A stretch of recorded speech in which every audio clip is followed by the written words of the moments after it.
Shit. All right. People are saying, Yo, I'm behind that fucking guy. Edwin is the man. And you wouldn't Edwin? let him talk. I want to just get that out. Edwin, buddy, I Bro, feel the you. motherfucker. I feel If you guys thought that was good, I mean, no disrespect to him, but Wait, I don't think watched Vitaly? You watched? No, I hate fucking Palantir. Let the Vitaly bear was talk. there. You were in the chat. You were in the chat. I was in the a chat little just bit. because I'm waiting here. Just a blank black screen. I'm like, this is ridiculous. This motherfucker's wasting 5 minutes of my life. How dare you? How dare you, sir? You know what productions pay for that time?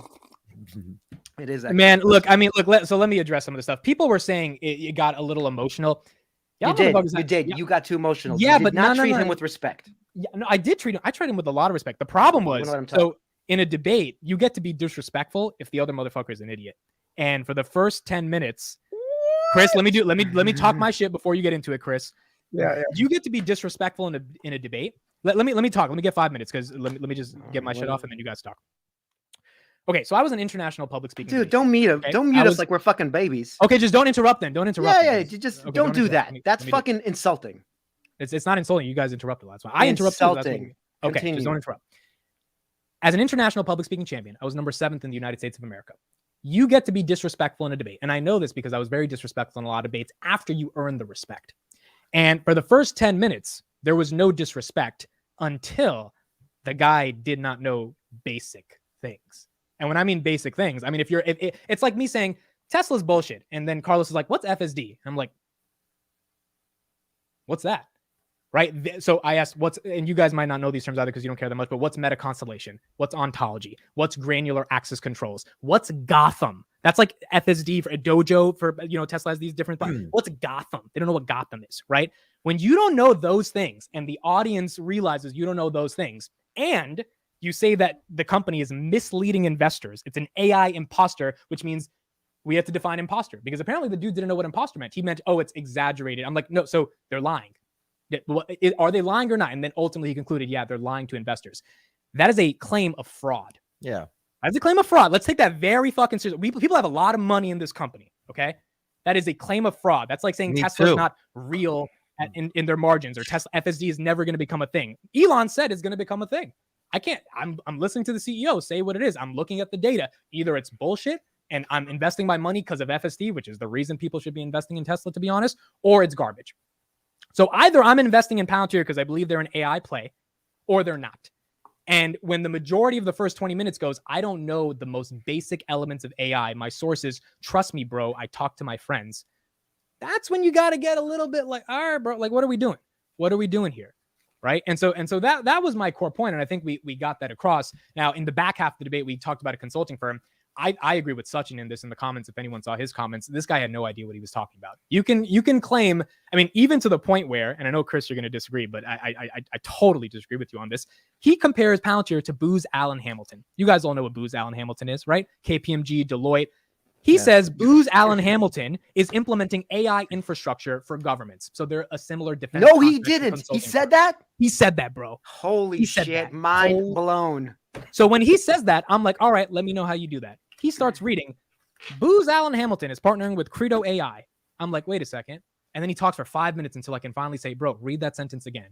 They're partnering with Credo AI. I don't know what Credo AI is, but I'm sure they're the company that Booz Allen Hamilton selected, just like Accenture works with Palantir, right? An actual consulting firm selecting another tech company to consult on a solution to implement tech. That's the company creating the AI. That's the company that should get the multiple. KPMG, Deloitte, they shouldn't get the multiple. They're fucking making a PowerPoint presentation. And then he's like, oh, not every consultant does PowerPoint presentation. Chris, I know you're a software consultant, blah, blah, blah. That's not the point. The point is we're talking about valuations. Obviously, there are consultants that do software. That I'm not trying to be naive here. But a consulting multiple, which is 2 or 3x maybe, requires horrible margins and requires essentially paying for your time. I am paying you $1 million for 6 months of fancy consulting, getting us all this information. That's not the deals Palantir is getting. Palantir is getting multi-$100 million deals, even if they're consulting, because they're implementing technology. So I think at a fundamental level, the guy had no idea what AI was in the context of this. He had no idea what meta constellation was, no idea that Palantir was getting $463 million from big governmental agencies to implement AI, not just consult with AI. And that's why I think he ultimately didn't do good. I wasn't a professional debater. I don't know if that's sort of like an unspoken or spoken rule about debate that you can actually attack someone personally if you feel that. No, I didn't attack him personally. Well, whatever it is, I don't know. I mean, if you follow like the Ben Shapiro school of debate, which he's an incredible debater, he says your goal is to absolutely destroy the other person. I don't necessarily believe in that, though. I think you can make great points and just absolutely smash someone on points. Yeah, I mean, so and, yeah, give them the rope and let them hang themselves, kind of thing. Yeah, and there was nothing ad hominem Just I about it. wanna point out that I never called him an idiot. this is nothing how like Yeah, I no that. felt ad hominem yesterday. attacks. Exactly. This is how I felt yesterday. Well, you felt attacked, bro. Come on, Just know you ain't pointing getting that out, Amit. You, That, you you didn't know shit, just like this guy, Edwin. What are you gonna hit me with, Chris?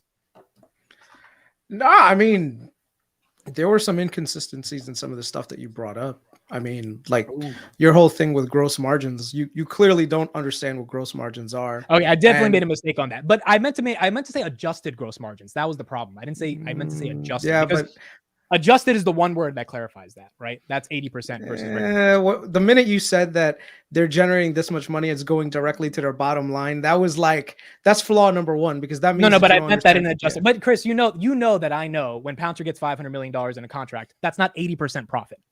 Like, right. we know that. So if I had said the word No, but- adjusted, that clarifies But it, which here's I the don't thing. think You is- said it's going to their bottom line. That's the problem. in the context of and hold on, but I prefaced that by saying, by the way, I know they're not profitable. I know their numbers are shit.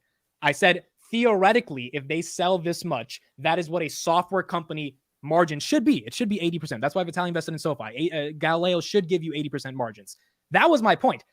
He didn't make an argument to that. No, I mean, He said a consulting firm gets the same margins, and that's not the case. it depends on how they recognize the revenue. Like if you look at how like PricewaterhouseCoopers, okay, PricewaterhouseCoopers hired CodeStrap. CodeStrap is consulting for PricewaterhouseCoopers because what he does is go between Palantir and another company and say, here, look, this is the services that Palantir can provide. I can help you tailor this product to this. Now the thing is, they're paying what's his name, CodeStrap to do all this stuff, right? The question here, and this is the point that Edwin was trying to make, is do you always need that to happen? With other softwares, you don't need that. You can literally just send them the software, they download it, and they can hire local resources to do the app to do the adaption for them. Like that's the model of most businesses. Like if you look at like Snowflake, right? Not just Snowflake, that's Salesforce.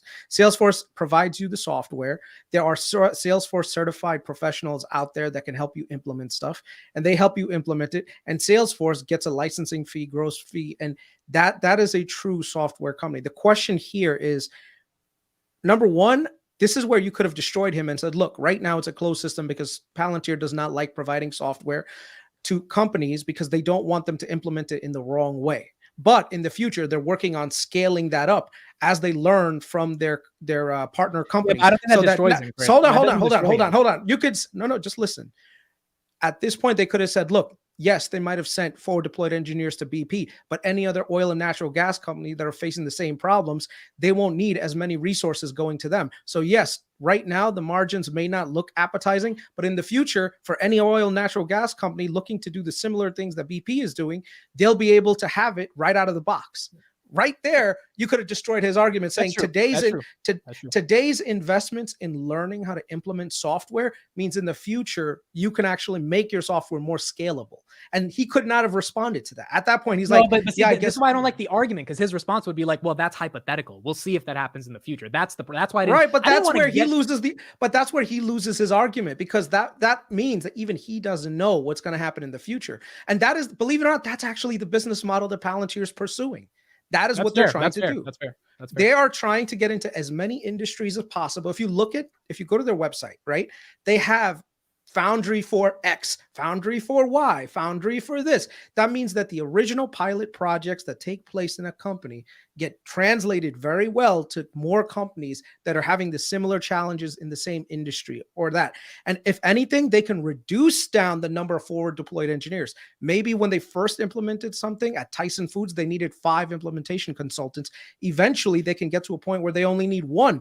And even after that, they can train people, third-party resources like PwC engineers and software consultants, to say, hey, this client wants Palantir. you send your guys over to this company and they'll help you implement it. So that's where SIs come in. That's where SIs come in, system integrators. So that's the thing that you should have said, that they are going to be relying on more SIs like PricewaterhouseCoopers, like Deloitte, like all these other companies to implement Palantir software into their organizations. And that will require no additional resources in terms of like forward deployed engineers from Palantir. That's a good point. You're 100% correct on this. The only reason I didn't go that route, number one, I didn't think of that. So you should have been on the fucking debate with me. That's smart as hell. Number two, I was so caught up in this argument around valuations on what does a consulting firm do versus what does Palantir do? And at some level, he got me in terms of trying to continue proving the point that a consulting firm at the end of the day is just charging for their time. A tech company is charging for software. Yeah. And even when it that's came the to only difference I needed to make. Even when it came to Ukraine thing, I told you right now, Palantir software is being proven in the Ukraine theater, which means that in the future, when the US is looking for software, they're going to say, hey, there's already a proven use case that's already done in Ukraine. So you've already got a fully tailored kill software ready to go that's been battle proven, battle tested. So it's like a no-brainer at that point. By the way, but the problem is he didn't. The problem is go ahead and finish your last thing. No, I'm saying, by the way, Booz Allen Hamilton is a really big software defense prime for the country. Like the CIA uses them, NSA uses them. They specifically hire Booz Allen Hamilton to come in and actually build software specifically tailored towards the niche use BAH cases. actually build that shit, or do they partner Yes. with like these? Yeah, okay, they build well, it. he should have brought that up then. But the only reason I didn't say that, bro, is because, and this is where I think this got silly. He was saying like, what are they doing in Ukraine? And that's where I'm like, all right, I don't know how I can win with this guy, because your point is great, Chris, but he did not believe that they're doing anything in Ukraine. Right. Yeah. And that's where I'm like, well, I don't know who I'm arguing with here, because I can't. So that guy was right. I did go to the metaverse. So I would say there are. We'll leave this in like 2 points minutes. We'll leave this in 2 minutes. Go ahead. Let me and Vitaly know when you guys are ready. Yeah. Vitaly, I'll meet you in Bora Bora. There were some good points that you made regarding like he doesn't have enough knowledge that is product depth, but he's not looking at this company in terms of product. He's looking at it purely from a business standpoint. And that's what these bear reports, they do. They look at everything, not from the idea of, hey, let me look at the product. It's like, there's Chipotle burritos taste good. No, they're not concerned with the product. They're concerned with, okay, what kind of gross margins is that burrito getting? It should be valued at X because of Y. Of course, you would agree, if the burritos don't taste good, the margins are never going to be, like, the product has to be legit. That's what the debate was about. But dude, in a debate, and I'm sorry, in a debate, the first person who loses their cool loses the debate. You cannot lose your cool. Yeah. No, we're not. Can't lose your cool. No. If you are right, I disagree. You're right. For the two of you that think I lost my cool, I have 17 DMs right now saying, "Oh my god, you crushed this guy. This was the funniest shit ever." So that's subjective. No, I want to watch the debate. I want to see. And you can watch the debate. Yeah, but my point is, I think this had to be a product debate, because the business sucks right now.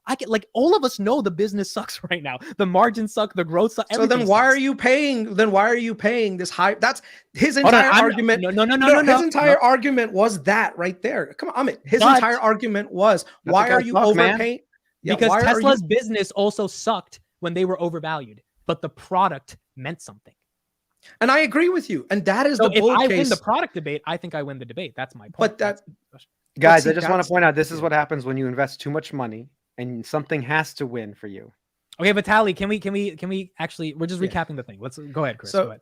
No, I just want to point out that that's his point. He's saying, look, they're not performing to what the valuation is currently. That's all he's saying. He's saying, and look, next year, he could be absolutely 100% dead wrong, because Palantir's business model can improve to the point where their here's a question. Who would have thought that their gap profitability, they were projecting 2025. Now, all of a sudden, it's 2023, right? 2 years ahead of time. Why? Because they made some changes fundamentally in their business to get them better. His argument was the business is not that good right now based on the numbers that he's seeing. That's all he's saying. You're saying that's the not product is Chris. amazing. He's saying, he's saying it's an AI imposter, and therefore they're misleading. Like, I agree. If it was just a bear report on the numbers, it's just another seeking. I wouldn't even do this debate, because how am I supposed to argue 18% year-over-year growth? Yeah, you call it a fraud.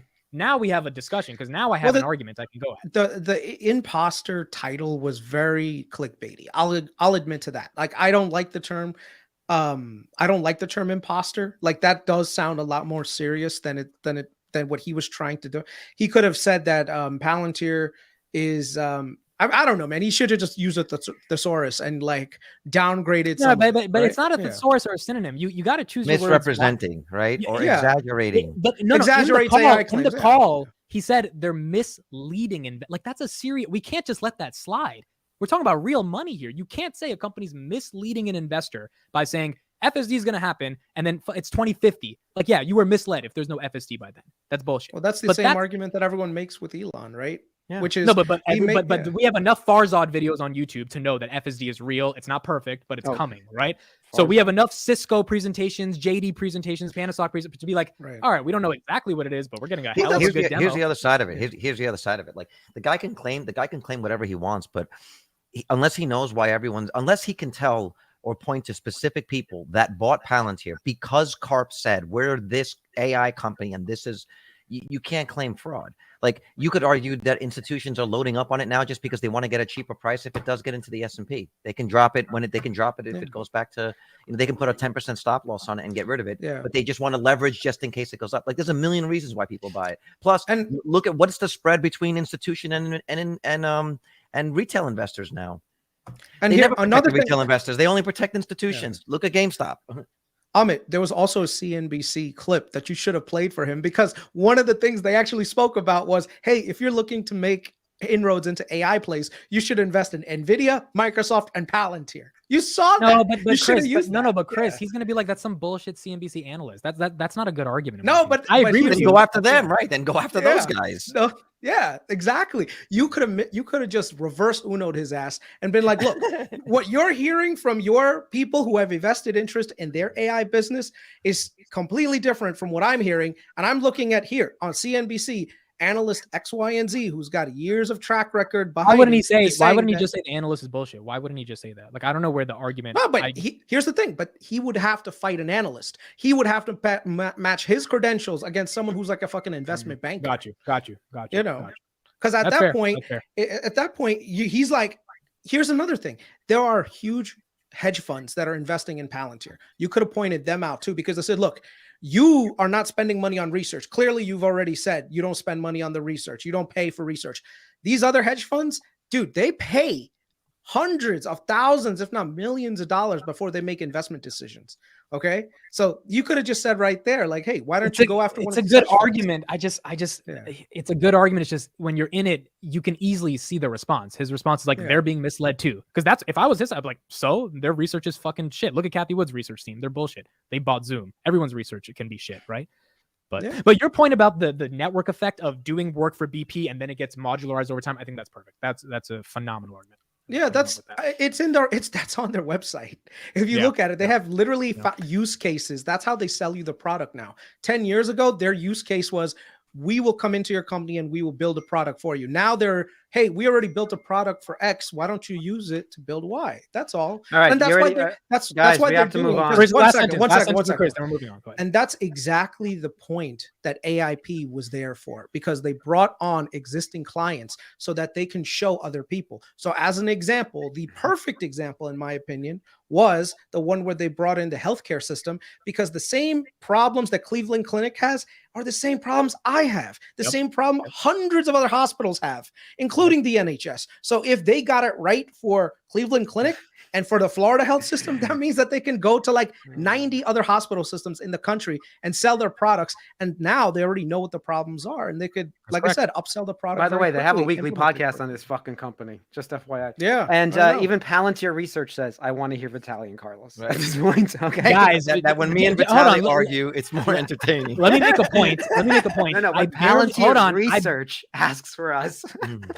I barely said anything on yesterday's pod. You, Carlos and Rango had a field day. So sometimes, dude, when we you're have the host. Event, It's actually, listen, come on. It's actually fine. Honestly, it's fine. It is It's fine. fine. This is why we do a podcast every day. with you. like, for example, if Carlos debated Gordon Johnson, we're messing the only with thing you. we'd be talking about is that debate. By the way, we're messing with you. You go Okay, talk good. about Palantir all day fucking long. I don't care. Right. It's like, hey, It's man, not gonna don't make you any money, Don't but- chew. We bring tacos, bro. We got tacos. What do you want?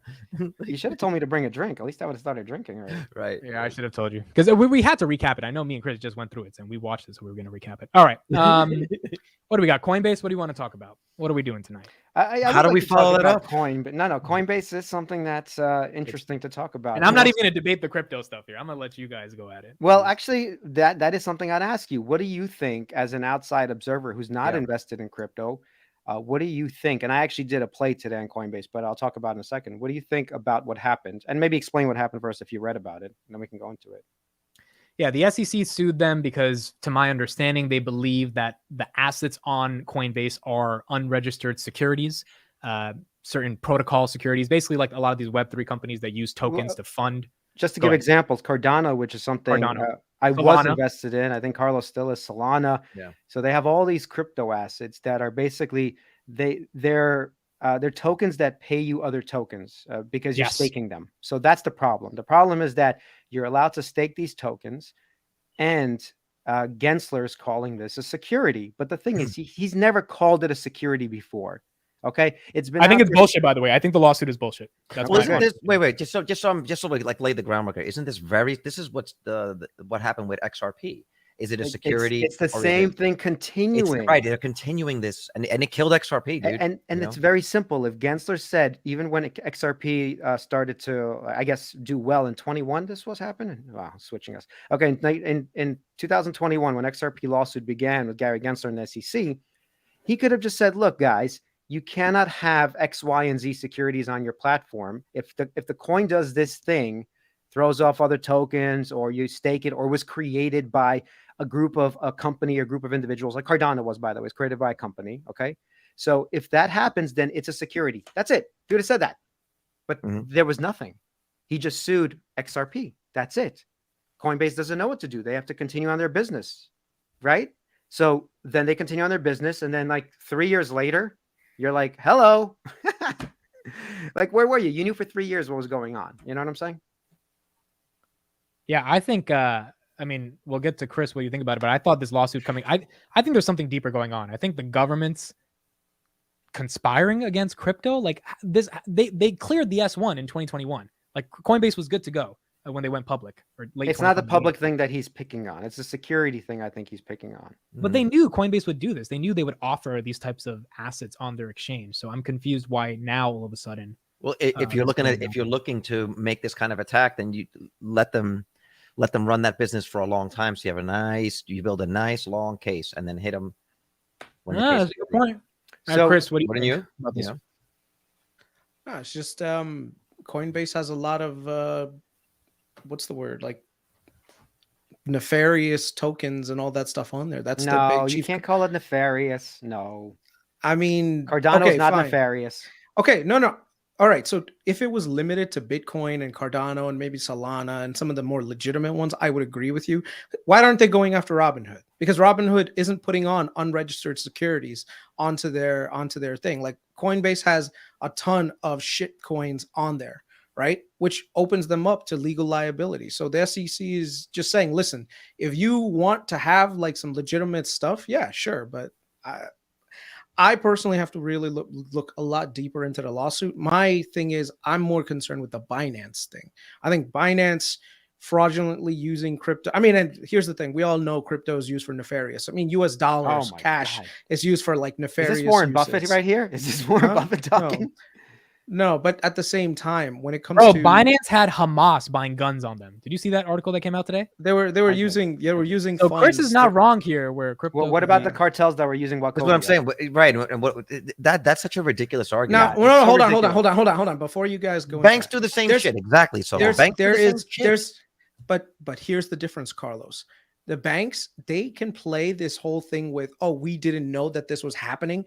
They actually have emails from Binance insiders talking about this, saying, hey, Hamas is buying guns, and their complaint is, hey, we can't buy enough guns at $600 or less because that's the legal limit. After that, you have to report it. So that was the thing that's actually being discussed. If you have a banker from JP Morgan saying, hey, that warlord from Africa is on the phone again, his loans haven't cleared, that's a problem, right? If you say JP Morgan just says, hey, we didn't know that this money was going to an African warlord, that's a big difference between that and an email from one of your executives talking about. By the way, Wachovia and a bunch of banks, I don't remember offhand, but There are even Yeah. movies about this. They had emails and letters, or whatever they had back then. It was maybe letters and documents. That same thing was going on with the cartels. So it's not like it's any different. The difference is that it's Binance, of course, and it's a Chinese company. So that is the difference. But banks have been doing this. And especially, I forgot the German bank that had a big problem. Was it, what's the German bank? Deutsche Bank. Deutsche Credit Bank. Suisse. Yeah. Credit Suisse did that shit all over the world, dude. This is what I'm saying. This is not a new thing. And the difference is that that's the old system and the old guard. That's the difference. Okay? That is the difference. That's the point, is that crypto is not, they cannot control it. So it must be destroyed. And then they'll go in and they'll make, you know, a US stable coin that has the same risks of fiat currency and inflate the fuck out of us to oblivion. Yeah, Binance is Chinese. I'm not sure. Someone said finance isn't Chinese, but Binance isn't. Is Wait, Chinese. Binance is Chinese? I thought it was just like who's the main owner? Zheng Xiaoping. But is he a Chinese citizen? Yes, and he left actually. I think he left Hong Kong because they started regulating crypto, and CZ on Twitter. But it's Zheng Xiaoping, something like that. So he left. I'm saying where is it incorporated? No, now it's in like the Cayman Islands or something, because they left. Yeah, they left a while ago. Yeah, because China was cracking down on crypto, but America wasn't. So he started an exchange there. He moved his operation because it's crypto. You can do that anywhere. You don't have any. He's Canadian, by the way. He's a Canadian national. CZ is Canadian. Like in terms of official nationality, he's Canadian. Yes, he might have been born in China, but officially he's Canadian. And Binance is technically a Canadian company. I think he said Dubai. Someone said Dubai, but either way, they moved. I remember them moving from Hong Kong or something like that. But I just want to point out two things because everybody thinks this is a negative. Like especially, let's talk about Coinbase. This is such a positive for Coinbase. Okay. I was going to say, I think there's an opportunity here. This is an opportunity. I agree. So what's going on is that if Binance, the big competitor to Coinbase, gets shut down, just like TikTok gets shut down from Meta, this is a similar thing going on. So today I actually sold puts and they're paying you some crazy fucking amount. It's like 30%. It's some crazy amount for the till 2024 January puts. It's around 30%, dude. 25, 30%. I was like, so I can buy Coinbase at like $35, even if it drops and tanks. That company's not going away. Literally, the SEC has to say, I'm taking a risk. Yes. The SEC has to get rid of Coinbase. That's what they have to do. Okay. That's the only way this would that ever happen? Would that ever happen? What's the odds that would happen? Look, I think it's very low. I think what's going to happen is Coinbase is going to get fined. They're going to have to remove Cardano, which is Cardano's going to suffer, Carlos. That's obvious. They're going to have to remove maybe Solana or stop the staking. Those coins are going to suffer because they're going to be removed from platform. You're still going to have Bitcoin, Ethereum, which are the kings, which went up today, by the way. Bitcoin went up 5% today. Which is what we've been saying, just right? FYI. Think about all this time. We've been saying just focus on those two and it's smooth sailing. Why did Bitcoin go up? What's the logic? Because Bitcoin is the savior. All these shit coins that are staking, they're going to be kicked off of Coinbase. The market already sees what's going on. And Coinbase is going to have to scale back its operation. It might lose some money in the interim, but it's going to be the only player in the United States. Bittrex just went bankrupt. I think another several exchanges went bankrupt. Who's left? It's Coinbase.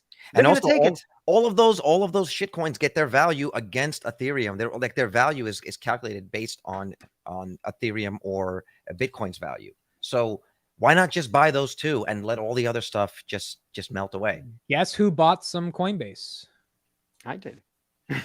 So did your girl. 329,000 shares in ARKK, 53,000 in ARKW.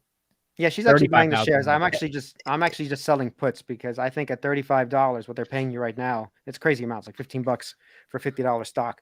They're all right, I gotta interrupt really quickly. Yeah, go ahead. I'll make congratulations on 20K followers. My wife sent me this thing, and here's some cookies for you, which I will probably have to eat. I'll eat them. Right, they're strawberry short cookies. Damn, 20,000 amidst the legit. He's the real deal here. That's nice. Congrats. Man. Well, you guys helped, so thank you to all of us. We're just riding your coattails. I didn't do shit. It cost me $10,000 to ride those coattails, but they don't listen to me. I'm like just unsub from this guy. Chris is gonna eat all my cookies. Chris, I need to send those to New Jersey, bro. Those are my cookies. Your wife made me cookies. Let's see if I can do it. Pass a cookie. Wait, this way. Tanner, you asked me if we're taking calls. Yeah, when we have 15 minutes left, we'll take calls. You can hop on. So I do want to finish the point that Coinbase seems to be the lead player that if they get through this, it's a big if, of course, but if they get through this, who's left? Gemini is in the same situation, by the way. That's the brothers. What are the name? The Winklevoss brothers. Winklevoss, yeah. They also were staking, by the way, and I was staking on Gemini for a bit. So I don't know why they're not getting sued right now, but there's probably a lawsuit in there for them at some point too. So the point is you're left with Coinbase and maybe Gemini, and everybody else is screwed. But the other part of it too is I think what is desperately needed, just like we talk about with the the wheat stocks, they need a official regulation that will Yes. allow these institutions to finally just lay the ground rules. Tell everybody what the ground rules are with respect to what you can invest in Bitcoin, what you can invest in Ethereum, what the tax implications are, the holding period. Is it a security, right? Is it a commodity? Like, just establish what everything is, and then I think we're off to the races. I mean, I've been looking to get another entry point. And so I'm happy. I actually want Bitcoin and Ethereum to take. I was pissed that it was still 1,800. How the fuck is Ethereum still holding 1,800, man? Because Gensler did. I don't know if you guys remember this, but maybe 3 years ago now, he said Ethereum was not a security. Bitcoin and Ethereum. He actually said that. So it doesn't mean it has to hold still, and they could still sue and go after Vitalik or whatever. But at this point, Ethereum is in the free and clear because it wasn't in the list of tokens. I don't think so. Yeah. So if you guys want to know the biggest bull case for Coinbase, I'm gonna share the screen real quick, and I'll literally, this is one right there, BlackRock. I'm glad someone put it in the chat because I completely forgot about that. BlackRock, or you can just call them Government Rock, because at this point they do pretty much all the dirty work for the government, is partnered with Coinbase. So no way in hell that Coinbase is going anywhere. BlackRock will literally make 2 phone calls, and you'll have a senator to make another phone call, and regulators will back the fuck off. Can I send BlackRock, I'm sorry. I'm going to send you something in the private chat. Scared the fuck out of me yesterday with BlackRock. But it's Carlos, yeah, show that. But I want to point to what you were saying, that we need regulation. We needed to obviously get through this hump of crypto. But the funny thing is, the halving is coming up in the 24 and a half. May, yeah. So it's funny, if Coinbase escapes this and Bitcoin and Ethereum escape this is the perfect thing they need, because crypto always has every 4 years some big event. Every 2-3 years, there's just massive events that tank it. If they escape this, oh my God, 2024, 25, it might be massive. I think massive for crypto. Absolutely. Here, check this out real quick, Amit. go to the private chat. No, I just can you see this? Yes. Bitcoin Yeah. halving. Yep. So this is like it's like, remember when it was like the countdown to the Olsen twins turning 18? You remember that? This is leading up to that. We have 324 days, 18 hours, 59 minutes until 48,000 blocks until the next Bitcoin halving. I'm gonna let that creepy comment go about the Olsen twins. You don't remember that? That was like back in the day, people with those creepsters had I was not following that. Anyway, it was a big thing back in the day. Like, you don't know. Anyway, Friday, April 26, 2024, they Bitcoin halves again. And that, like you said, it could be the perfect storm. It all comes together. I think it's all coming together. Regulation, the halving, forget it. So are you guys energy, at all, right? Green energy. You know, you get a lot of free energy or clean energy that allows you to mine. Oh man, this could what's the full bear case for Coinbase? Like, I know we're excited about it. We can get it pretty cheap if we buy cash secured puts or sell puts. What's the bear? How does this stock go to like $7, $10? When crypto returns, it's all based on Bitcoin. This is the thing. Like, it's a proxy, right? We talked about this. Yeah. But the lower it goes, remember, so that's why I'm selling it. I think at $35, it's just stupid.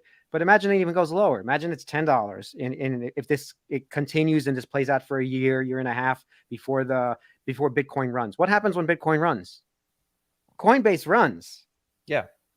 Okay, so they're interconnected. But having said that, like I've always said, just buy more Bitcoin and Ethereum. But if Coinbase is some stupid valuation and they're going to get it down to like, I don't know, 5 billion or whatever, some stupid valuation, I think it's going to be easy money in like a year and a half. It's still a long play, but it's still a year and a half, 2 years, but it's going to be easy money if they survive.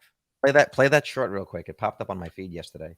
The one in the private chat? Yeah, this is like in the dude's own words. This is like his own words. Just listen to this guy talk. This guy's the scariest guy on the planet. This guy and the head of the World Economic Forum. BlackRock, we are forcing behaviors. If you don't achieve these levels of impact, your compensation could be impacted, okay? You have to force behaviors. And if you don't force behaviors, whether it's gender or race or just any way you want to say the composition of your team, What? you're going to be impacted. And ultimately, it's still going to take time, but I am just as much shocked as Ken is that we have not seen more opportunities. We're going to have to force change. How do you force change, though? How do you do something more radical? Have you thought about that? Has the board of American Express thought about more radical things we could do to enhance diversity and inclusion? Every citizen of the firm has to understand what is acceptable behaviors and what are unacceptable behaviors. If we are not a mirror of who our clients are, we're going to fail. You have to force behaviors. And Bro. That guy is. Who is he? I didn't get it. Is he That's BlackRock? Larry Fink? Fink. That's Larry Larry Fink from Fink. BlackRock. Oh man. So basically, okay, now he's talking about the diversity and inclusion, but he's saying you got to force behaviors, and they own 5 to 7% of basically every company on the planet. That Yeah, the was an music, egregious Broccoli comment. Bob. I know the music. They, Yeah, the they music. should have put Miley Cyrus behind it, and it wouldn't have been as horrible. But like, damn man. Well, he sounded like a Nazi scary. during that race thing that he said. Well, yeah, because what they were, this was like a panel on ESG, on how they're using ESG to essentially force companies to Right. doing what they want. It's a way of getting companies to do what they want. That I think was the- I very think- interesting. Go ahead, Chris. I think the worst part about that whole thing is that it just goes to show you that the people who you're electing, they're not actually the ones Exactly. that control shit, Yeah. which is scary because in a democracy, you think that your vote actually means something. And then guys like him come along and says, look, your vote means nothing.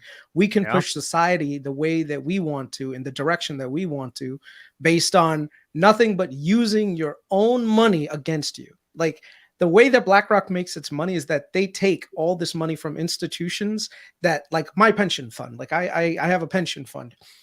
All my money, I have no voting rights in that pension fund.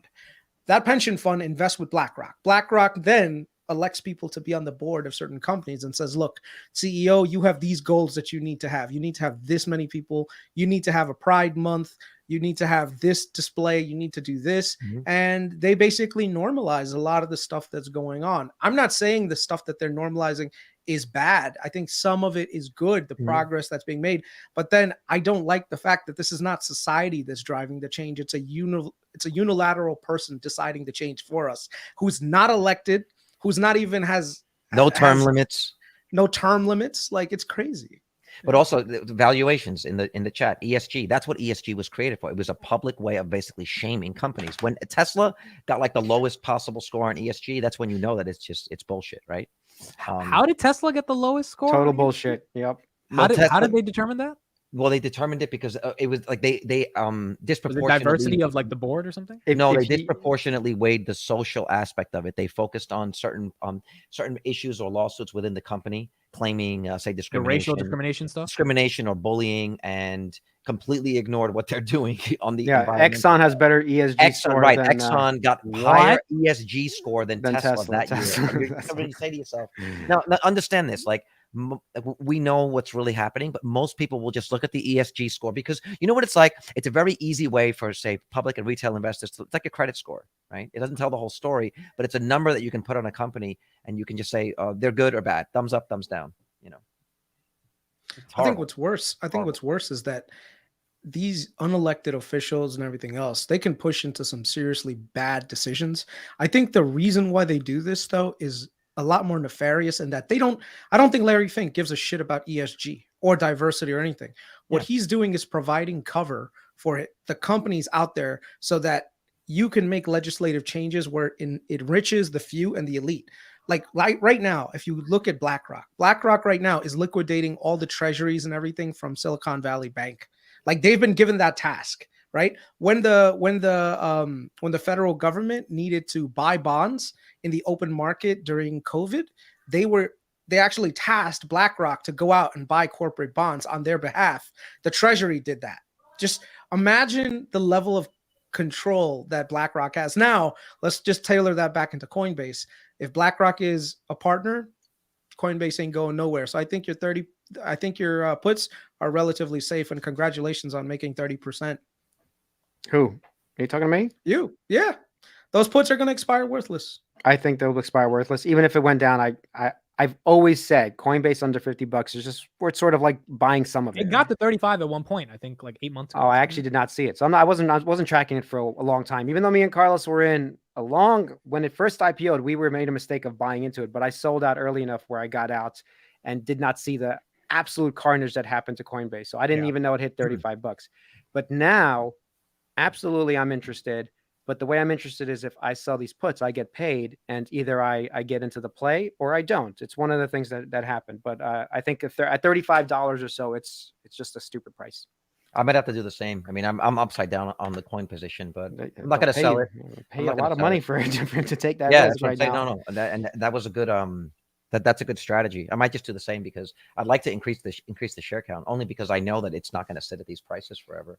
No, I think 2024, the mid year or 2025, whenever it is, I think Coinbase should be. I think it should be $100 stock. No joke, because if Bitcoin is going to do what we think it's going to do, why shouldn't Coinbase benefit from this? Yeah, I mean, Real we quick, talked about it soon. I put the StreamYard in the chat for anyone who wants to join backstage. TJ just started selling puts on Enphase. Can you give him a quick, I guess, 2-minute recap on how great is the CEO? Their ESG score is fantastic. Well, because the CEO plays ball. That's the difference, right? His name is Raj Talluri, I believe, if I'm saying that correct. And he is just he's a gangster CEO. Okay. No. That's Enovix. He put Oh, right. Enphase. I'm getting my Indians mixed up. Imagine you're on a debate right now with a Oh, Enphase. man. You don't even know about the CEO's name. What the fuck is wrong with you? You're right. Oh, but what is the CEO's name? What's his name? Badri. Badri. Yeah, go ahead. Say his entire name. Say his entire name. I Italian, wanna you hear you have say like $17 billion in this company. Listen, I'm getting them That confused. shit. That's fine. But Badri, if you listen to him on the call, That's kind of hold racist. on. I'm not gonna lie. No, what's his full name? What's his last name? I Say don't his know. last name. I'm not It's gonna right say there it. in the chat. It's It's a bunch of good. consonants with a few I can't letters. say that. I'm sorry. Yeah, It looks like your I think I pieces remember of Raj travel. because Raj is easier to say. But Badri, You know is what just- Raj means in Hindi? It means king, by the way. Okay, listen.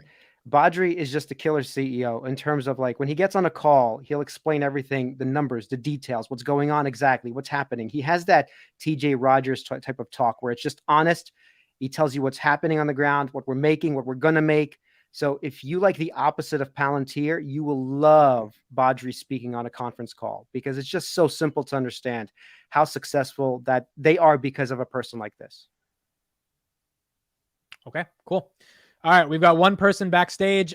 He's going to be pitching all of us a company, even though he DM'd me that he wanted to pitch me this company. Wait, And go ahead. there's someone on Twitter that said they were going to come on. I've been debating this guy on Twitter, and he said he's going to come on today. Hold on. Okay, wait. I thought it You was got that to guy. DM him one day and definitely get him on. And Was this about Meta? Was that the Meta debate? It was Or the something guy else? Meta. He's like, I'm coming on. I'm coming Okay, on. Sure, let him come on.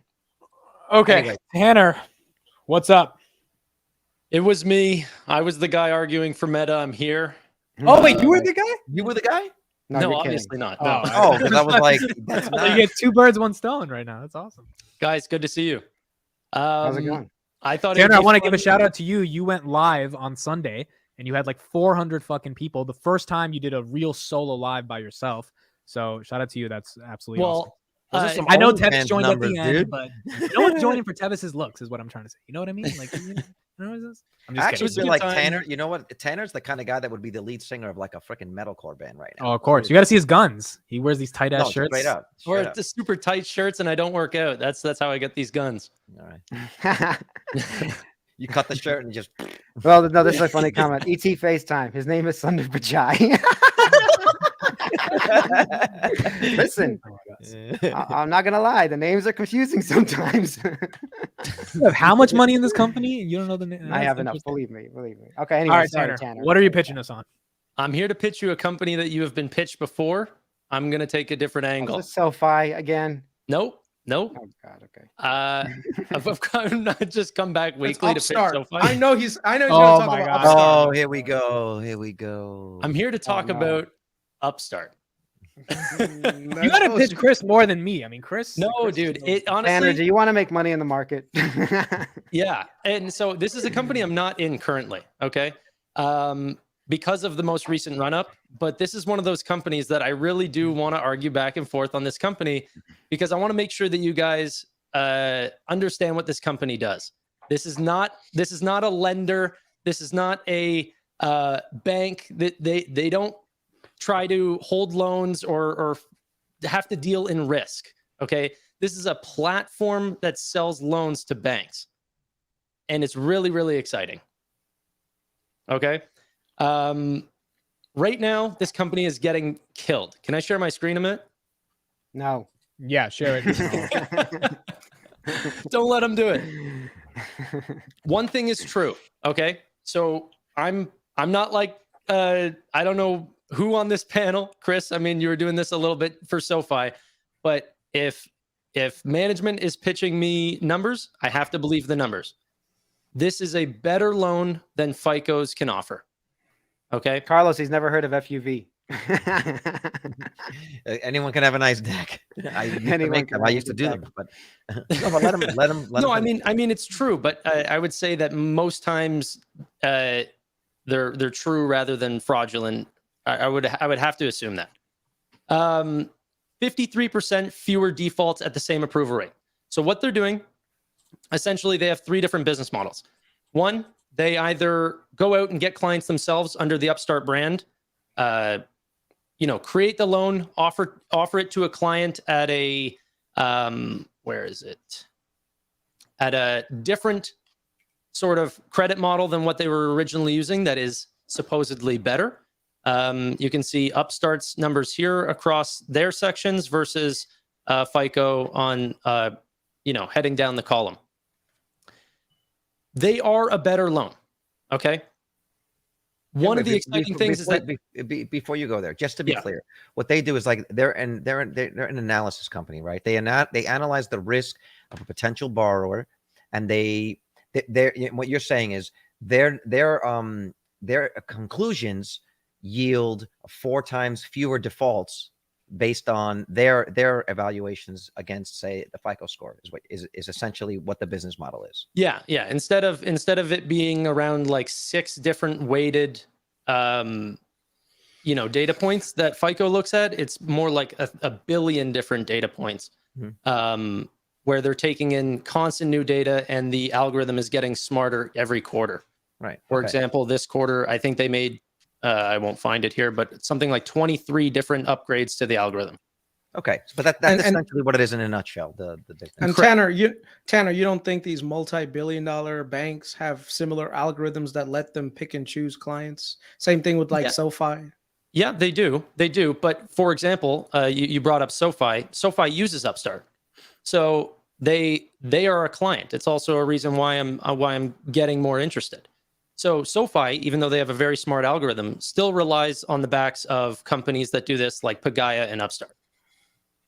So what's also really exciting is that although their revenue has fallen off a cliff, if you look at the balance sheet, this is a terrible company from how their business has been going, okay? And the reason is just macro conditions. Banks can wait it out. They don't have to pay an additional fee to Upstart for really high-end loans when they don't believe that this is the top of the interest rates that the feds are going to go at. Once it actually does get to the top, we're expecting a different market. That's why they're guiding for 35% quarter-over-quarter increases on revenue. 35%. These are not small numbers. Tanner, can I ask you, what's your background? Since I don't think I know. I'm a financial advisor. That makes sense now. I would say one thing that's right now, all the banks, they're shoring up their liquidity. They're not in the business of buying loans right now. They need cash on their balance sheet more. So in the short term, Upstart's business is going to deteriorate even further. Maybe in the long term, banks want to get back into the lending game, but origination and everything else, a lot of banks can do it themselves. In the current credit market and liquidity market, I don't see how this company, I don't see this company, especially with the burn rate. That was one of the biggest arguments that we had when the other person was here. Their cash flow burn rate is bad. So the question is, how are they going to get around that? They cut 30% of their workforce. So the funny thing about building AI algorithms is that once you build them, it kind of cuts the need out for those engineers. So they're at their highest, like what they can't control is the bank's wants for new loans. They can't control that. That's out of their I guess their pay grade. What they can control is how good their algorithm is. And so their fully automated loans are at the highest that their business has ever been at 84%. So part of automating the largest majority of your loans and getting higher and higher every quarter is you don't need staff anymore. So although it kind of sucked a little bit that they had to cut staff, it is kind of a business where they can still run at the same levels, okay, as what they were doing back whenever this company scaled to $400 per share.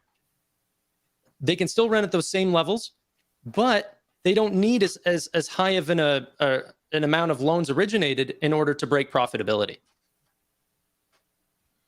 Yeah, they also have a ton of insider selling, dude. Like I'm looking at this right No, now. Can I just ask a simple question? And I like to ask this a lot when people pitch companies. Yeah. Give me a headline that will come out, say in 3 quarters from now. Give me a headline that like at the top of like Yahoo Finance that people go, oh, okay, equivalent to Apple announces Unity will be the main developer for 20% for the Vision Pro, 20% up, and it's a rocket ship. Give me a headline like that for Upstart. So this is already a rumor. Okay, rumor, not news. No, but that's okay. But okay, Yeah. if it comes to fruition, okay, I'm listening. Wells Fargo exclusively uses Upstart to risk loans. Okay. Are they a really big client right now? No, they're not. No, they're not a known client right now. Here's the thing, though. We went from whenever the company actually went public, I think it was Q4 of 2020, they had 10 different banks that they were working with. Today, they have a total of 100. So they've 10x since Q4 of 2020. And now the exciting thing, because banks are not originating loans to them right now. So I'm not saying their business is great right now, but they have zero problems with returning banks to fund new loans whenever they're ready. Like banks are not dropping off the platform. They're just not originating loans right now. Tanner, do you think at all that Upstart is one of those companies that's getting locked in with the AI mania because they keep touting AI lending, which might actually be AI driven? But do you think at all the premium, I think it's up like 100%, 200% in a month or something? So yeah, I learned this today. I learned this today. Paul Gu or whatever, the co-founder that actually developed the AI algorithm, was a Peter Thiel genius child that got like a grant to go fund a business, and he was part of this really exclusive clubs of American children that were selected by Peter Thiel himself to go fund businesses or to go start businesses. I think that there is a good amount of goodwill baked into this company, and I don't believe he'll leave because he's been there since 2012 and he's only in his early 30s. Yeah, but my question is, are they actually using AI to drive transformational results in lending? Or do you think this that's is a headline? 100% AI. So why is the stock up 160% in 35 days? Do you think there's any financials that, because I'll tell you some of the financials because it's down 99%. Yeah, well, I will tell you the.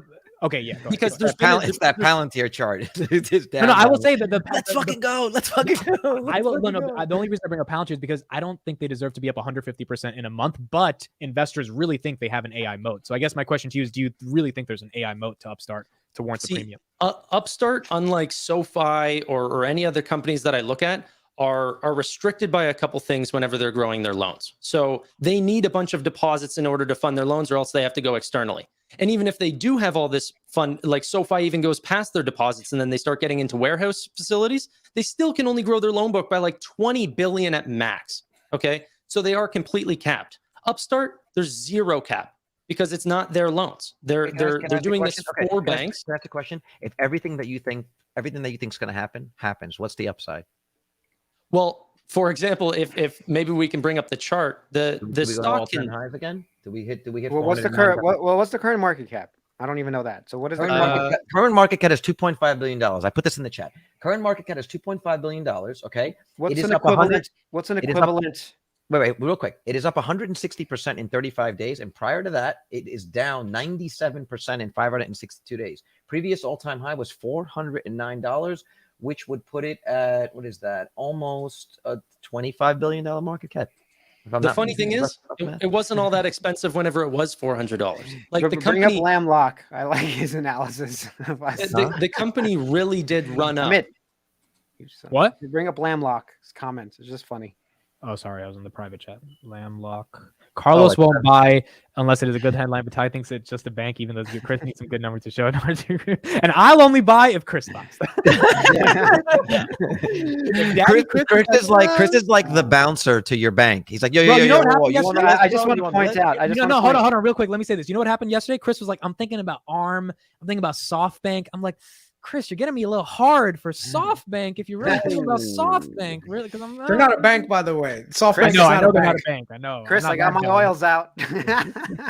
Chris, text the group chat, guys. I got 50,000 of SoftBank. All right. I got 5,000 of SoftBank. I don't know what you're talking about. I got this right after. Hold on. So SoftBank went from $18 to right now $22. So they're up a lot. A lot of people are buying SoftBank for the ARM. Okay, he's pivoting. Before he pivots, Matt Money's actually. Hold on, That money's 2.5 billion. okay. Let me just find out some information. 2.5 billion market cap. Now, yeah. What's an equivalent company to this company? Just bring me into that fold. Another stock would be Pagaya. And what is that market cap? I 800 think million. similarly small. It's eight. Because It's So it's even 800 smaller. ticker? Well, What's what's the ticker? another? What is the current contender? Who are they beating? Are they beating FICO scores? Yeah, but that's And not really. What's Experian worth? I'm not sure. I'm not Well, sure. I mean, these are the companies they're going to be competing with, right? This is. Oh, No, they I'm would be aware. This disrupting, is right. This is well, what they would be this is. I'm just starting my due diligence. I just didn't think that you guys got the full picture. I think maybe some people thought that this was a lender. This is not a lender. This is like Palantir for loans. They have Okay, a so better I'm asking way you of- some questions on that. So give me the competitor now is this old guard doing FICO scores. It's Experian or Well, I showed you the statistics what's of the market cap of that, Carlos? Can you check that if you have Which something one? up? Which one? Like the three credit bureaus. That's what I'm looking up now. Experian. Let me look. There's three of them. I'm forgetting the names. But right even now. that really doesn't do what, TransUnion. There's one more. Right. There's like three of them that have Experian. monopoly. Union, Experian, and isn't it FICO? So, well, what's the biggest market cap of one of these companies? If does anyone in the comments know? Oh, there, Experian's worth TransUnion 33 billion. Okay, and TransUnion's 14 there billion. you go. Thank you, Novaj Siva Kumar. So 33 billion, and we do have a 10x possibly if they take over some of that. So that's what I want to know. That the other question I have is the data. So Yeah, the data, so- where do they get the data? Do they own it? Do they buy it? What happens? How do they get all this AI data? That's a perfect question. So there's three main business models that they have. They go out and they acquire the loans themselves using the Upstart brand.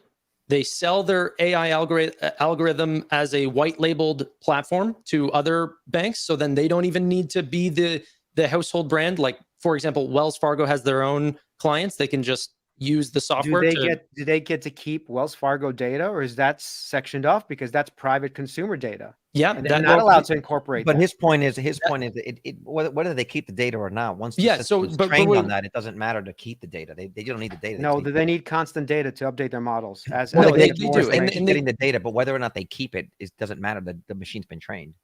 No, you're supposed to. parameters. If they're not allowed to take the data, if there's consumer rules against that, they can't use it to train their models. They cannot. So Wait, but he just said that's what they're using. You said that every quarter their model is getting better because they're training it on the incoming data that they're using So to that's assess what I'm current asking. loans. Is it the white label data or is it the data that they're selling the loans? That's how they're training there. If you would stop bickering between the two, yeah, I'd let you know. So Well, you've they never do seen the actually- podcast. so Yeah, I what can know, say? right? Welcome to the junkies. I should be So- expecting this, but So and so then one thing, Tanner, and Tanner, I'll go let you jump in go. the pool. I'll let you go. Hold on. The What's up? companies that you're comparing them with, Experian, TransUnion, that's I did the not one you compare want. them to that. That No, was you need the better one is Fair Isaac. Fair Isaac is the one that developed FICO, and they're actually a publicly traded company that's worth $20 billion right now. You can actually look them up. The stock symbol is FICO. Of course, how do you know all this shit, bro? I He's don't looking get it up, how do dude. you know all this Because I shit? know my banking. I dude. actually my did banking. know it was Fair Isaac Corporation, but I didn't know that was still a company that was around. Yeah. Wow. TransUnion is 14 billion too. The All right, that's good to know. the third business model is them servicing the loans for them, similarly to the way that SoFi would do it on their platform. So the actual ownership of the loans and where all the money already goes is not theirs, but they'll service the loan, take the payments, everything along these lines, and they take a service fee and they bring in about 90,000 payments per day, which builds their algorithm. Okay, so it's their own loans that they're making, they're originating. Yes, but Okay. it's not under their balance sheet. What's the third business besides the white label and their own loans? What's the third one? Sorry, it's so they take a flat fee for actually originating business. It's the servicing of the fee or of Okay. their actual loans, which doesn't need to be theirs either. They'll also facilitate the loans that aren't theirs. And are they 10x better? I think we went over this a little bit, but are they 10x better than having just a FICO score? I believe so. I believe so. No. Is the data been proven that? I know they've done studies, but do their studies show that they're 10 times better? Okay, not 10 times better. Wait, here, I'll tell you the two statistics that they're showing up in 1.2 this times quarter. better? I mean, like, Yeah, so they have a He's on the deck. He's 53%. on the deck. They have a I didn't 53% read the deck, fewer Carlos. default. He had it up on screen. No, I wasn't even looking. Oh, But Yeah, they have a ahead. 53% fewer default at the same approval rate, and at the same default rate, they have 173% or more approvals at Share that your same screen. default rate. Share your screen so we can see that. Yeah, okay.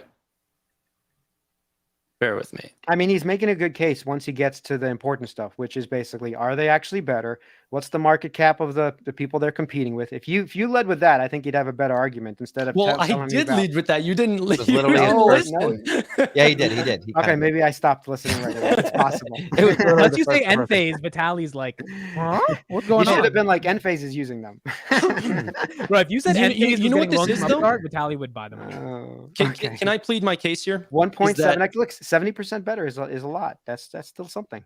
That's not This 10x, is this but is my case to a bunch of and I thought you guys were much more bullish on Palantir, but maybe I'm just pitching to Amit here.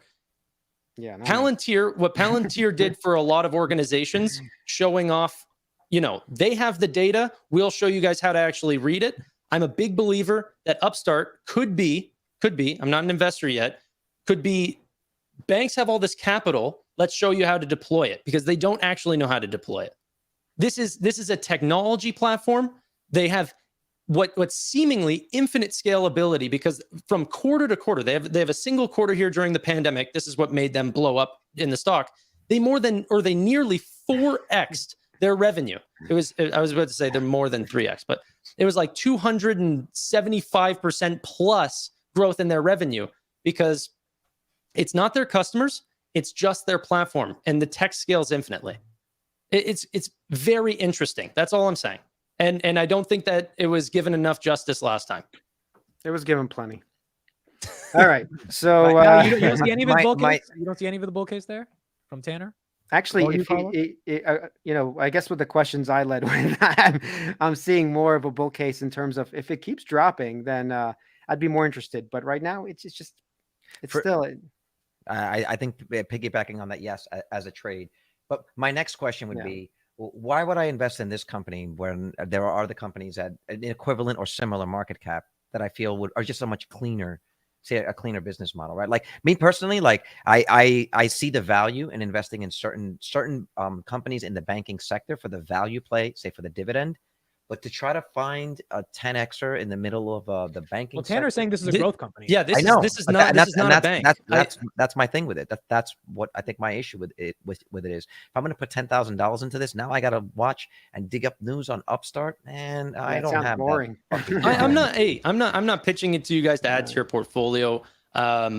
All I'm saying is, if you're looking at this like a bank, I think that's completely wrong. I think the way that you should look at this is, what's the total addressable market for personal loans? By the way, like Eddie said, they're getting into auto loans, HELOCs, and their improvements on these products are insane. HELOCs on average take like 36 days for the user to get their, or for the customer to actually get their capital. Through Upstart, it's going to be like 4 days. The difference in that leads to an NPS score for Upstart that's like 83. It's way above. Like if you're comparing it to banks, you're looking at net promoter scores of like 25 to 30, not 83. This is not a comparable business. You might have a good company in your hands, but it probably has to drop massively for it to be valued better. I'm looking at just some of the stats here. Average analyst price target. Look, I'm not saying analysts are right, but it's $12, not 31 that it's right now. Yeah, well, Everybody's basically they're just saying going sell with- it. But even that, it's at $7 right now, Vitaly. So that's still a What? No. It's at $30. Upstart's at 31. I'm sorry. Hold on. Let me pull up Upstart's the- 31, and it has an average Yeah, price sorry. target of 12. We have Citigroup sell. They changed their sell rating to sell. It says here. Which, by the way, that $12 price target, that $12 Wedbush price to target is underperform. literally the bottom of the channel. Morgan Stanley underweight. Look, I'm not saying that that these guys are always right, but they do like to push the stock in one direction. So maybe this is not the right time to be buying Upstart and waiting for the half price off discount before you even go in. Yeah, I mean those are the people that invested less than 30 days ago. You know what I mean? So Morgan this Stanley? is the power of Upstart. Is what were the analysts Oh, that saying it went before up. this company 15x, during a bear market or during a bull market, and so look. I wish we could get a chart, and I'm sure Chris probably has one on deck. He Look has at it the ready amount to of go. capital that pours into personal loans as interest rates as they're rising versus whenever they're stable. Okay, or even better, as they're falling. Because right now, as we have to understand how personal loan markets even work. As the interest rates are even rising, banks are getting fixed rates on those personal loans. So if it's at 1%, they'll go, okay, you know what? Our analysts are saying interest rates are going to continue to climb at the Fed. I can wait. I can wait. I can wait. Upstart can't wait. So they got destroyed. That's why they're down 90 something percent. Okay. But what's great is that whenever it is stable and we're at the top of the interest rates, which maybe is 25, 50 basis points from now is maybe what I'm believing, then banks are going to go, okay, I actually do want this rate. Now let's actually pour in. We've been on the sidelines. It's time to go in. And there's nothing stopping Upstart from doing 10x the volume next quarter. I'm not saying they will. I'm just saying there's no capability, restraints to that. And they have 10 times more actual banking partners than they did before, and 9 new auto retailing companies that they just didn't have in the last cycle. It is very compelling. That's. I just wanted to give the company some justice. You didn't get any here. I hear you, but if this was like instead of Shark Tank, I think it's Wong's turn. We have our 3 people that we said. We had a bunch of people join, but I told them tomorrow. We had a bunch of new people join today, but the valuation on Upstart right now is very stretched, especially considering they're still burning cash. The minute that they stop burning cash, maybe I'll take a second look to see what their business model is, but their business is slowing. The macro economy doesn't support their current share price. So eventually, in my opinion, they'll go down. So right now, this is not the most appealing thing to me. There are other companies in the market right now that are trading way below book, way below with undervalued PEs. So why would I want to risk my money on something that could be big when I know that there's companies right now that just need to get back to normal and I'll be able to make a double, if not. How much are you up right now, Amit, on our positions? Yeah, exactly. Look at his eyebrows. You saw because it was a lot. Yeah. So it's the most I've ever been up on a position ever in my life. Like, Chris, and that position ain't Palantir, buddy. I mean, look, I was there with you when we spoke about Nubank. I was there with you when we spoke about SoFi. Why would I want to trade in companies that are performing, doing well, improving their business, and instead take my money and put it in a risky turnaround proposition? Because right now they're in turnaround mode. They're not in growth mode. They're in turnaround mode. So I'm not investing in turnaround. I'd rather go in a direction that I see the market is already moving towards anyway and make a nice guaranteed double, if not more. Yeah, no, I think I think their business model is Tanner. People hate doubles. Doubles are sweet. Okay, if you do like 10 of those, you're a millionaire. Sorry, doubles? Yeah, getting doubles. Double your money on. Let's say Chris doubles his money on TFC, and then he doubles his money on the next safe play, and then he doubles it again. You do that enough times, you don't ever have to worry about money again. Fair enough. I honestly, I'm looking for 10, 20x companies, and I found them before. I mean, I was very early on Nvidia. I was very early on Tesla. I was very early on Canopy Growth, and got out at 11x my actual price at the time. I mean, I've never been right on timing. So I'll agree with Chris. The second that he flip-flopped on SoFi, it was the bottom. So who was the chump? Me. Although I've been on it earlier, that doesn't make me right. I don't know. I think Chris got the bottom there. Yeah, no. Chris got the fucking bottom. $4.70 calls, and then I followed him right after at 5. And then so did I. 100%. But that's not where my specialty lies. I'm trying to find companies that I think have competitive advantages. No, Tanner, I think you present a good case. I guess. Are you really going to put money into the? Yeah, don't do it, Tanner. I haven't put any money into it. Also because I'll have to sell stuff to wait for better data. Or I'd love to see you put that incredible like due diligence engine you have on companies like Amazon or Google and Face, Tesla. But Tanner, you don't like large tech that much, right? I love large tech. I don't talk about large tech because large tech is covered. No one's talking about the companies. Well, it's covered, but the thing is, what you're looking for, like the moonshot, right? You're looking for those like you're looking for those gems, and that's really hard to find. And with where we are in the market right now, you have to understand something too. Where we are in the market right now, a lot of things are going to look like that because everything's so beaten down. Right. So everything is going to look way oversold. Everything's going to look like in the red. This is the danger of the bear market. I think Matt Money actually said that everything looks fucking amazing right now because everything's so beaten down. Yeah, but usually especially after 6 months ago, it was like what do you buy? I didn't even know what to buy. It I was know all you so don't cheap. even know what to buy because everything was just such in the toilet that you're like, well, I can probably get a double on anything. So like, it's basically where do I want it from? So I would just hope that you balance some of what you're doing here, like looking for the 10x companies to balance it with some research on what is the bear case. Like, you know, it's like I read something the other day, like Metallica Black Album. You guys remember that album, 1990? You know, Yeah. they're still selling like 1 million copies, whatever it is. Like, Damn. who bought the Black Album yesterday? Right? It's like, Yeah. okay. I was rocking out to that thing since I was in high school, right? Or whatever. 1991 or something like that. 1990 it came out. So the point is like, who's just starting a position in Amazon today, right? There's people that are doing this today that are going to make money. There's millionaires that are buying, you know, or the future millionaires that are buying Amazon, that are buying. I think the mistake we make, Today. to Carlos' point, the mistake we make, and me and Carlos made this mistake multiple times, that we think, how big can this get? Right. Right? It's like, over. I missed it. I missed it. Apple at 600 billion, Google at, when I actually bought Google when it was around 600-700 billion. That's the first time I bought it. And I was like, where's this going to go? Right. Like, Yeah, but it's you- at a you trillion kinda now, did but that where's with it going to go Upstart, now? too. If I get 10%, I'm happy. Yeah. Yeah, like You- the thing is almost doubled basically, and I think it has doubled. So my point is, like, these companies that we think are too big, they're not. Okay, even Apple we were talking about. I'm like, where's it going to go? It's probably going to double. 6 trillion. It'll be. I think it'll be probably the first $5 trillion company. Yeah, so I'm saying, like, Probably while get you're there. trying to find a Microsoft will follow. 10x, you're missing a double because you're so hungry for a 10x. You might. Well, never get I don't there. even think that's the problem. That if you want to find the 10x, sure, but I just don't get why you're still excited about Upstart. Like, do you think they're the only people in the market doing this, so they have a monopoly, which is why it's a clear 10x? I don't care if you're going for 10. I mean, you could say this. Do you think Palantir is the only Yes, people that are I trying do. to But figure out data? but that's my question too. Do you really think Upstart is like the AI loan lending platform that's going to be a $20 billion company one day? No, I think out of the companies that I've looked at, they are though. And I mean, do I? So it's have either some- yes or no. Like, Well, I just don't know. I haven't researched every company on the market. because, I don't because know what's Tanner, out there. this is why the answer is important. Because if it's just the 2x, if it's a $6 billion company, then I think Vitaly's right. Then it's like, why are you wasting time in this? But if it's really a 10x, then that means there's some monopoly here or something that's so special, and that's where I think the research and due diligence matters, and like it's worth the time.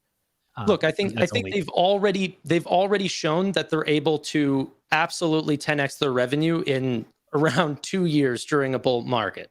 Okay, that's absolutely possible for them. You And that can't was caveat that stuff. Great companies can increase their revenue during bad markets, or they figure out how to do it. no, Even if it's and financial engineering, they figure out how to do it. this is a young company too, though. You know, they're 10 years old in total, right? And like I said that in my case, that they are extremely susceptible to a bad market. That's why they're getting destroyed. But during bull markets, they are absolutely leveraged. They are very, very strong when things are going great. And it's a bet on, if you believe that the future is going to bring great things in the lending side, and the way that we'll measure that, or the way that I will at least, is the macro environment. Are interest rates going to either stay steady, Okay. which would be great for their business, or going down just as great? Question for you: are there other companies that can return the same multiple without that risk in a bull market? Same environment, $10,000. Are there companies that I can get a 10x from, make 100 grand or 90 grand, right, in the same period of time in a bull market with less risk? Do you think that those opportunities exist? Because you're deciding to put your money there, right? It's an I'm not. opportunity. I'm not invested. The case, and the case is to put your money there. It's like I don't know. It's like betting on a sports team, right? And just like the last guy, we destroyed him with his Upstart conviction.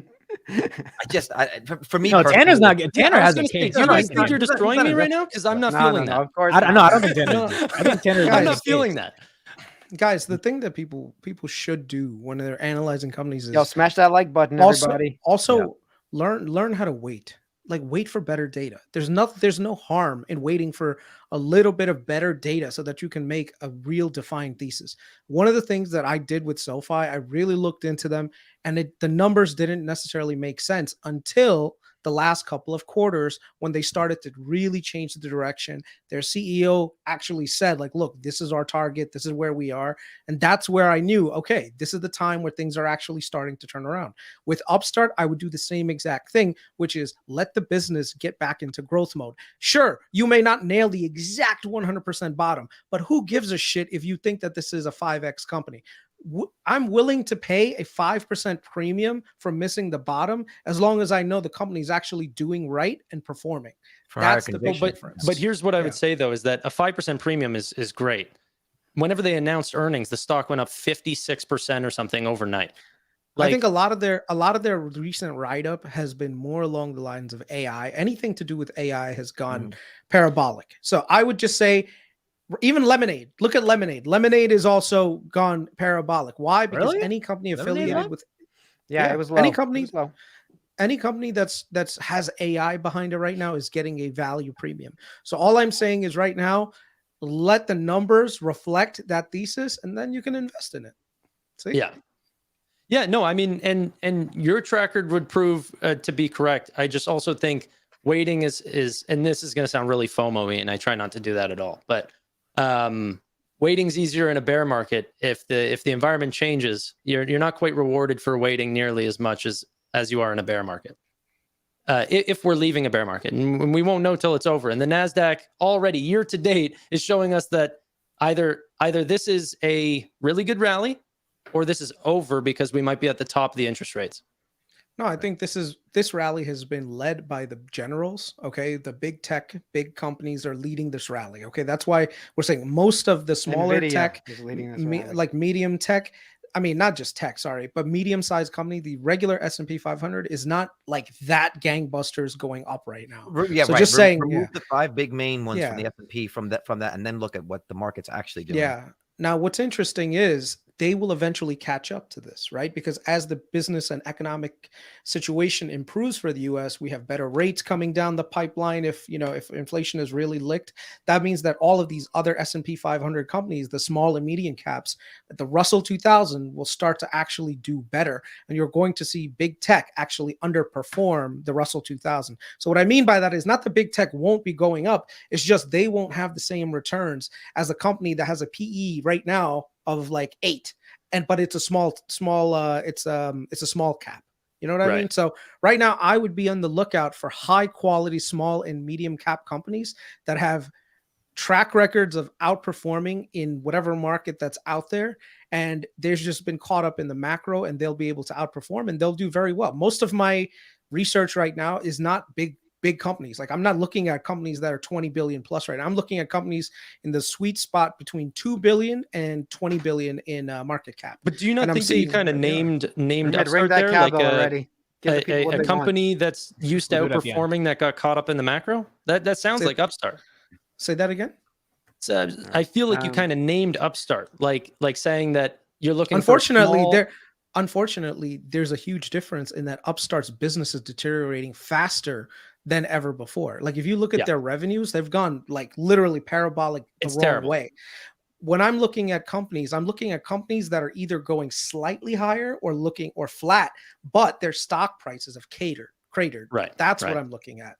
That's how we found TFC. Well, that's how you found SoFi, and that's also how we found TFC. Right? Stock prices cratered, but didn't deserve the business is doing better. Like, there right now is a time where businesses are doing better, but their stocks are being punished in the macro. And that's where the real opportunity lies, because if you can find those companies, you'll be a millionaire by the end of the year. Well, then we'll do this. Okay. I'll find the companies, Chris. You tell me when to invest in them, and we'll make a fortune. I can't tell you that. I don't know. Dude, a lot of my stuff is guessing buddy. Too. Right. All right. Well, look. We're at an hour and 18 minutes. By the way, our WhatsApp, I've been on fucking fire. Anytime I've actually called something out, these guys, they just ignore all the fucking. Oh, he said Weight Watchers. We were like, whatever. He said SMCI at 70. He said Duolingo. We were like, whatever. And then when he said TFC, I'm like, Chris, we're getting on a FaceTime tonight for 5 fucking hours. Carlos, you're joining. We're not ignoring this fucking one this time. And now you're rich because of it, you son of a bitch. There you go. See? It's a lot of all right. money. Well, again, we keep talking about trying to limit these to an hour. I do got to get going. If this is like Shark Tank, I want to say thank you, but I'm out. Let me ring the bell. We have 500 tonight with Tanner. Thank you, Tanner. Let's get a move on. All right. Thanks for having me, guys. 5:35. Thank you, Tanner. Appreciate it. See you guys tomorrow. Good night. Later. Bye. Bye.